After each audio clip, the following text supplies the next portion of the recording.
নমস্কার বন্ধুরা, আশা করছি আপনারা সবাই ভালো আছেন। রিতার হেসেলে আপনাদের সবাইকে স্বাগত। তো আমি আজকে এই ছোলা দিয়ে একটা সুন্দর তরকারি আর লুচি বানাবো।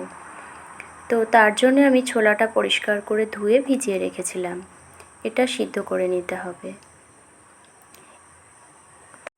তো লুচি বানানোর জন্য আমি এখানে নিয়ে নিয়েছি 500 গ্রাম মতো ময়দা, আর দিয়ে দিলাম সামান্য পরিমাণ লবণ, দিয়ে দিচ্ছি পরিমাণ মতো একটু খাবার সোডা,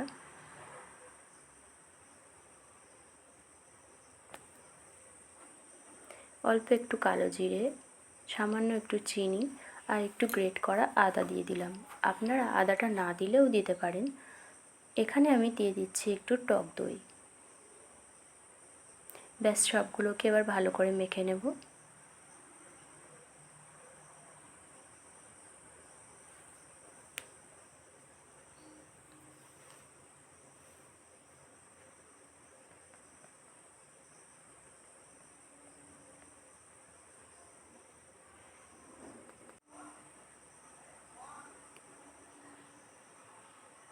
তো এটা আমার মাখা হয়ে গেছে। এরপর আমি একটু তেল দিয়ে ভালো করে মাখিয়ে নিয়ে ঢেকে রাখবো। এরপর ছোলাটাকে সেদ্ধ করতে দিচ্ছি। এই ছোলাটাকে খুব ভালোভাবে সেদ্ধ করে নিতে হবে। আমি এর মধ্যে একটু লবণ দিয়ে দিচ্ছি। বেশ অনেকগুলো সিটি আমাকে দিতে হয়েছিল এই ছোলাটার জন্যে। 8-10টা তো হবেই হবে।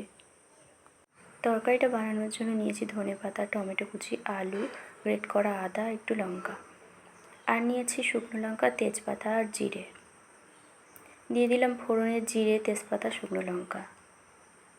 একটু নেড়েচেড়ে নেওয়ার পর আমি এর মধ্যে দিয়ে দিলাম আলুর টুকরোগুলো। আলুর টুকরোটা কিছুক্ষণ ভাজার পরে আমি এর মধ্যে দিয়ে দিচ্ছি কেটে রাখা টমেটো।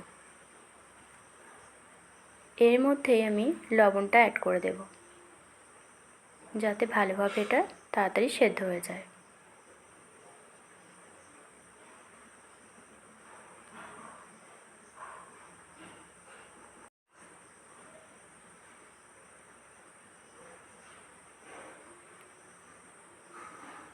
তো এবার আমি এর মধ্যে একটু চিনি দিয়ে দিলাম, দিয়ে দিচ্ছি হলুদ আর আলুর দমের মশলা। আমি এটা নিরামিষভাবে বানাচ্ছি, আপনারা চাইলে এখানে পেঁয়াজ রসুন দিতে পারেন। তো এটা যাতে পুড়ে না যায় আমি একটু জল দিয়ে দিলাম, দিয়ে মশলাটা কষিয়ে নেব। এবার সেদ্ধ করে রাখা ছোলাটা এর মধ্যে আমি দিয়ে দিচ্ছি,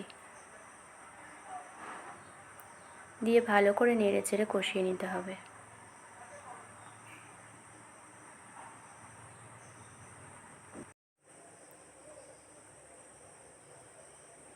তো এটা ভালোভাবে কষা হয়ে গেছে। আমি এর মধ্যে এবার জল দিয়ে দিচ্ছি।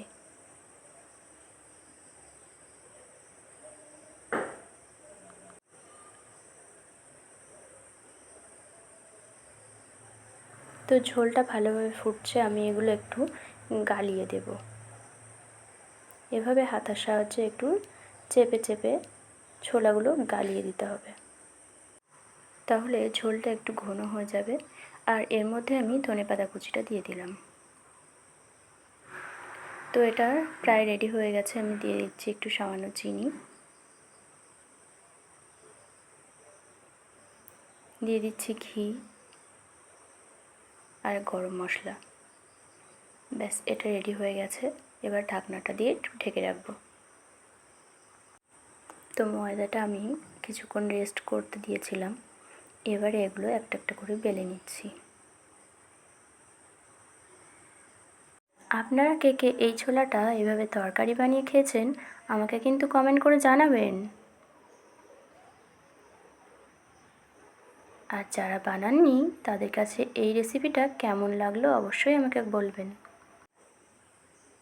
তো লুচিগুলো আমি এবার ভেজে নিচ্ছি।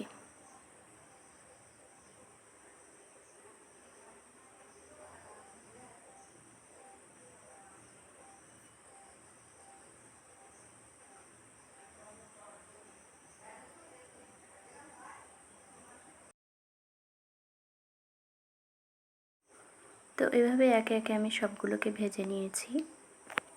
তো দেখতেই পাচ্ছেন কেমন লাগছে। এটা দেখতেও যেমন সুন্দর, খেতেও তেমন সুন্দর হয়েছে। তো তো আপনারা যারা এই রেসিপিটা এখনও বানাননি, একবার বাড়িতে বানিয়ে খেয়ে দেখুন কেমন লাগে। আর এই রেসিপিটা আপনাদের কাছে কেমন লাগলো আমাকে কমেন্ট করে জানাবেন। নমস্কার বন্ধুরা, দেখা হচ্ছে পরের রেসিপিতে।